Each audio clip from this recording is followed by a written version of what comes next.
Hi అండి, అందరూ ఎలా ఉన్నారు?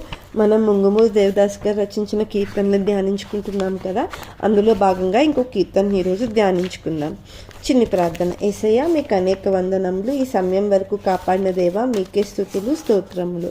మేము ఈరోజు ఒక కీర్తనే ధ్యానించుండగా అందులో ఉన్న సువార్తను మా హృదయానికి అర్థం చేయమని, నేను స్తుతించుటకు ఆరాధించుటకు హృదయపూర్వకమైన ఆరాధన మా హృదయంలోనూ మా నోటిలోనూ పెట్టమని, అది కేవలం మా నోటి మాటల నుంచి వచ్చింది కాకుండా హృదయపూర్తిగా హృదయం నుంచి వచ్చిందిగా ఉండుటకు మీరే కృప చూపించమన్నటి రీతిగా మేము సాధన చేయగలుగుటకు మా హృదయాన్ని నీ దగ్గర సమర్పించుకునే భాగ్యాన్ని కూడా దయచేయమని కోరుకుంటూ మా యొక్క చిన్ని ప్రార్థన అంగీకరించండి తండ్రి. ఆమెన్. ముంగమూరు దేవదాసు గారు తెలుగు క్రైస్తవ కీర్తనకి రచించిన కీర్తన క్రిస్మస్ ఉయ్యాల పాట. ఆ కీర్తనని మనం ధ్యానించుకుందాం. దేవలోకం నుండి ఉయ్యాలో, దేవదూతలొచ్చిరి ఉయ్యాలో. దేవలోకం నుండి ఉయ్యాలో, దేవదూతలొచ్చిరి ఉయ్యాలో. దేవలోకం బెల్ల ఉయ్యాలో, తేజరిల్లిపోయే ఉయ్యాలో. దేవలోకం బెల్ల ఉయ్యాలో, తేజరిల్లిపోయే ఉయ్యాలో. గగన మార్గం బెల్ల ఉయ్యాలో, గణగణం మ్రోగెను ఉయ్యాలో. లోకము పరలోకముయ్యాలో, ఏకమైపోయెను ఉయ్యాలో. లోకము పరలోకముయ్యాలో, ఏకమైపోయెను ఉయ్యాలో. పరలోక దేవుండు ఉయ్యాలో, ధరణిపై బుట్టెను ఉయ్యాలో. పరలోక దేవుండు ఉయ్యాలో, ధరణిపై బుట్టెను ఉయ్యాలో.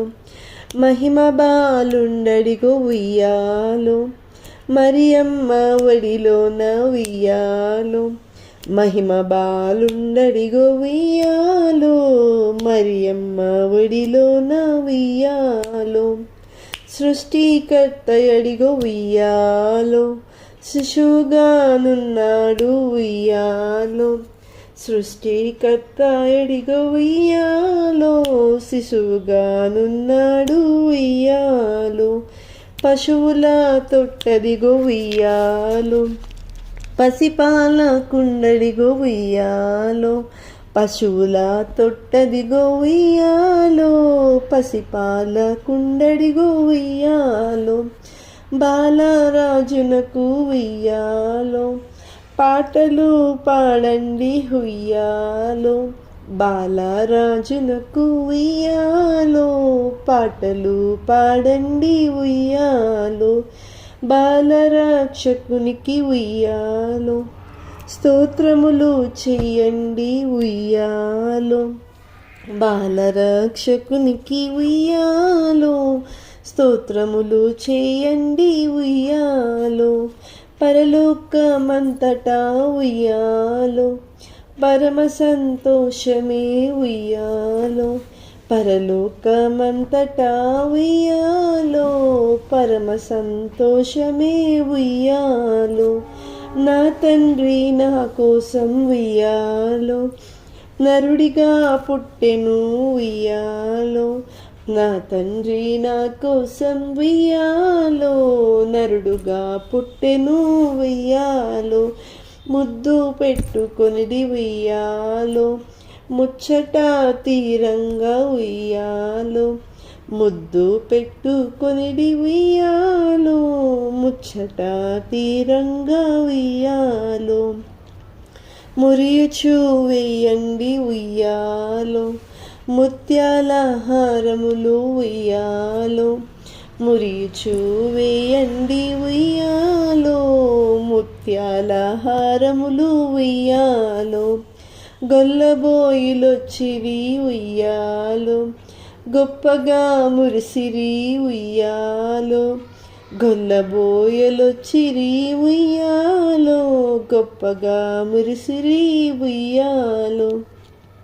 తూర్పు జ్ఞానులొచ్చిరి ఉయ్యాలో, దోసిలొగ్గి మ్రొక్కిరి ఉయ్యాలో, తూర్పు జ్ఞానులొచ్చిరుయ్యాలో, దోసిలొగ్గి మ్రొక్కిరుయ్యాలో, దూతలందరూ కూడిరుయ్యాలో, గీతములు పాడిరి ఉయ్యాలో, దూతలందరూ కూడిరుయ్యాలో, గీతములు పాడిరి ఉయ్యాలో, దేవస్థానమందు ఉయ్యాలో, దేవునికి సత్కీర్తి ఉయ్యాలో, దేవస్థానమందు ఉయ్యాలో, దేవునికి సత్కీర్తి ఉయ్యాలో, యేసు బాలుండడిగో ఉయ్యాలో, ఎంత రమణీయుండు ఉయ్యాలో, యేసు బాలుండడిగో ఉయ్యాలో, ఎంత రమణీయుండు ఉయ్యాలో, క్రీస్తు బాలుండడిగో ఉయ్యాలో, క్రిస్మస్ పండుగ ఉయ్యాలో, క్రీస్తు బాలుండడిగో ఉయ్యాలో, క్రిస్మస్ పండుగ ఉయ్యాలో, యేసు క్రీస్తు ప్రభువు ఉయ్యాలో, ఏకరక్షణకర్త ఉయ్యాలో, యేసు క్రీస్తు ప్రభువు ఉయ్యాలో, ఏకరక్షణకర్త ఉయ్యాలో, అర్ధరాత్రి వేళ ఉయ్యాలో, అంతయు సంభ్రమే ఉయ్యాలో, అర్ధరాత్రి వేళ ఉయ్యాలో, అంతయు సందడే ఉయ్యాలో, మధ్యరాత్రి వేళ ఉయ్యాలో, మేలైన పాటలు ఉయ్యాలో, మేల్కొని పాడండి ఉయ్యాలో, మంగళ హారతులు ఉయ్యాలో, చుక్కా ఇంటి పైన ఉయ్యాలో, చక్కగా నిల్చెను ఉయ్యాలో, చుక్కా ఇంటి పైన ఉయ్యాలో, చక్కగా నిల్చెను ఉయ్యాలో, తండ్రికి స్తోత్రములు ఉయ్యాలో, తనయునికి స్తోత్రములు ఉయ్యాలో, తండ్రికి స్తోత్రములు ఉయ్యాలో, తనయునికి స్తోత్రములు ఉయ్యాలో, దేవాలోకం నుండి ఉయ్యాలో, దేవదూతలొచ్చిరి ఉయ్యాలో. దేవునికి స్తోత్రం. అయితే మనం ఈ కీర్తన నుంచి మనం నేర్చుకోగలిగిన సువార్త ఏంటంటే, ఇది యేసుక్రీస్తు ప్రభువారు పుట్టినరోజున జరిగిన కొన్ని కార్యాలని వివరిస్తూ రాసిన కీర్తన కదా. ఆ రోజున ఆయన పుట్టిన సమయంలో ఏమేమి జరిగాయి, ఏమేమి ఇన్సిడెంట్స్ జరిగాయి, పరలోకం ఎలా స్పందించింది, భూలోకం ఎలా స్పందించింది, అక్కడ ఉన్న మనుషులు ఎలా రియాక్ట్ అయ్యారు, ఆయన జననానికి వాళ్ళు ఎలా సెలబ్రేట్ చేసుకున్నారు అని కదా ఇక్కడ మెన్షన్ చేశారు. ఈ కీర్తనలో మనం పాడుకున్నాము. అయితే యేసయ్య మన దగ్గర నుంచి ఆశించే గొప్ప ఆరాధన, గొప్ప స్తుతి ఏంటంటే, మన హృదయము మురికి గుడ్డగా ఉండకుండా పవిత్రంగా మారాలి, మన ఆలోచనలు మారాలి, నిస్వార్థమైన జీవితం జీవించగలగాలి. అదే ఆయనకి ఎంతో సంతోషాన్ని ఇస్తుంది. అలా చేస్తూ జీవిస్తే మనం ఆయనను ముద్దు పెట్టుకున్నట్టే, ఆయనను హత్తుకున్నట్టే, ఆయనని మన తండ్రిగా మనం అంగీకరించినట్టే, ఆయనను మన స్నేహితునిగా, మన సహాయకునిగా, మన వెల్ విషర్గా మనం యాక్సెప్ట్ చేసినట్టే. సో మనం దానికోసం అంటే ఇప్పుడు మనం చాలా చేస్తాం కదా. క్రిస్మస్ అంటే ఇంటిని డెకరేట్ చేసుకుంటాము, చాలా festive mode, enjoyment mode, celebration mode మన అందరికీ వచ్చేస్తుంది ఆ టైంలో. కానీ అవి అసలు దేవుని దృష్టిలో అంటే అలా చెయ్యొద్దని కాదు, ఎవరి ఓన్ ఇంట్రెస్ట్ వాళ్ళు, అవి చాలా లీస్ట్ ప్రియారిటీ అనమాట. మెయిన్ ప్రియారిటీ మన హార్ట్ ఎంత ప్రిపేర్డ్గా ఉంది, మన హార్ట్లో మనం క్రైస్ట్ని ఎంత మంచిగా రిప్రజెంట్ చేయగలుగుతున్నాము, మన నోటి నుంచి వచ్చే మాటను బట్టి మన ప్రవర్తన ఎలాంటిది, మన క్యారెక్టర్ ఎలాంటిది అనేది మనం చెప్పేయచ్చు కదా.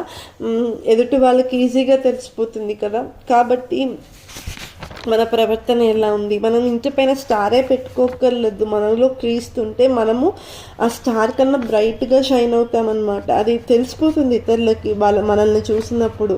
ఎలా అయితే యోసేపు ఫరో దగ్గర ఉన్నప్పుడు, పోతీఫర్ దగ్గర ఉన్నప్పుడు అతను ముఖము ప్రకాశంగా, అతని జీవితం ఒక గొప్ప సాక్ష్యంగా ఉంది కదా. అందరికీ దయ పుట్టింది, కరుణ పుట్టింది ఆయన మీద. ఆయన అందరిలాగా కాదు, హీస్ డిఫరెంట్ అని వాళ్ళు నోటీస్ చేయగలిగారు. యోసేపుని చూసినప్పుడు, యోబుని చూసినప్పుడు నోటీస్ చేయగలిగారు. ఇలా చాలా ఉదాహరణలు ఉన్నాయి కదా మన దగ్గర. సో మనం అలా ప్రత్యేకింపబడాలన్నమాట. అట్టి రీతిగా మనము ఫోర్స్ఫుల్గా మనం అది తెచ్చుకోవాలని కాదు, కానీ మన హృదయం అలా మలచబడాలి, అలా టర్న్ అయిపోవాలి. ఎందుకంటే మన ముందు ఉన్న ఉదాహరణలు, మన ముందు ఉన్న సాక్షి సమూహం అలాంటిది, అంత గొప్పది. అన్నీ చదువుతున్నాం, అన్నీ పాడుతున్నామంటే మన జీవితం కూడా అలానే టర్న్ అయిపోగలగాలి, అంతగా ప్రభావితం చేయబడగలగాలి మనం. అప్పుడే మనం వేరే వాళ్ళని ప్రభావితం చేయగలుగుతాము. కాబట్టి కేవలం మన తండ్రికే మనం ఆయనకే స్తోత్రములు చెల్లించాలి. ఆయన ఆ రోజు ఒక్కరోజే పుట్టలేదు, ఆ రోజు ఒక్కరోజే ఆయన పుట్టుకని జ్ఞాపకం చేసుకోవాలని కాదు. రోజంతా, ప్రతిరోజు, ప్రతి క్షణం, ప్రతి నిమిషం మనలో పుడుతూనే ఉన్నారు, మనతో ఉంటూనే ఉన్నారు. ఆయన మన కోసం ప్రయాసపడుతూనే ఉన్నారు, తాపత్రయపడుతూనే ఉన్నారు. కాబట్టి ఎవ్రీ సెకండ్ జీసస్ని మనం రిమెంబర్ చేసుకోవాలి. ఆయనని మనలో పెట్టుకునే, మన దృష్టిలో పెట్టుకునే, మన హృదయంలో పెట్టుకునే మనం తోచా తప్పకుండా అడుగులు వేయాలి. మన ప్రవర్తన, మన మాట తీరు, మనం ఆలోచించే విధానం, మనం తీసుకునే నిర్ణయాలు అన్నీ మన బ్రతికెట్టిదో మనకి తెలియచేస్తాయి. మనలో ఒక దీపం ఉంది కదా, దీపం ఉండగానే ఇల్లు చక్కబెట్టుకుంటే క్యాండిల్ వెలిగించే, క్యాండిల్ కరిగిపోయేలోపు మనం ఇంట్లో ఉన్న పనులన్నీ చేసుకోవాలన్నా కాదు. మనలో ఒక దీపాన్ని పెట్టారు, అంటే ఆత్మ అనే దీపాన్ని పెట్టారు. అది ఎక్కడి నుంచి వచ్చింది? దేవుని దగ్గర నుంచి వచ్చింది. మళ్ళీ ఆ ఆత్మ అనే దీపం దేవుడి దగ్గరికి వెళ్ళిపోవాలి. అది ఈ దేహంలో ఉండగా ఈ దేహం అనే ఇల్లుని మనం చక్కబెట్టుకోవాలి. ఈ దేహం అనే ఇల్లులో చాలా లోపాలు ఉన్నాయి, చాలా చెత్త ఉంది. చెడు ఆలోచనలు, చెడు దృష్టి, చెడు నడక, చెడు మాటలు, అన్నీ చేతుల ద్వారా, కళ్ళ ద్వారా, నోటి ద్వారా, అన్నిటి ద్వారా ఈ ఇంటిలో చెడు జరుగుతూనే ఉంది. ఆ ఆత్మ అనే దీపం ఎప్పుడు ఆరిపోతుందో తెలీదు. దానిలో తైలం దేవుడు ఎంత పోసాడో మనకి తెలీదు, ఆ ఆయుష్ ఎంతో మనకి తెలీదు. అది ఉండగానే మనము ఇల్లును చక్కబెట్టుకుని దేవుని కోసం సిద్ధపడాలి. దేవలోకం నుండి ఉయ్యాలో దేవదూతలొచ్చిరి ఉయ్యాగా వాళ్ళు దేవుణ్ణి స్తుతించారనమాట. చిన్న ప్రార్థన చేసుకుని ముగించుకుందాం. యేసయ్యా, మీకు అనేక వందనములు, మీకే స్తుతి స్తోత్రములు చెల్లించుకుంటున్నాం. ఈ సమయం వరకు కాపాడిన దేవా, నీకు అనేక వందనములు. మేము ఈ పాట ద్వారా నేర్చుకున్న విషయాన్ని మా హృదయంలో పెట్టుకుని ప్రభా నిన్ను స్తుతించగలుగుటకు, ఆరాధించగలుగుటకు మీరే మాకు భాగ్యాన్ని దయచేయమని కోరుకుంటూ మా యొక్క చిన్ని ప్రార్థనని మీ సన్నిధికి అంగీకరించండి తండ్రి. ఆమేన్. అందరికీ థ్యాంక్స్ అండి. హాయ్ అండి.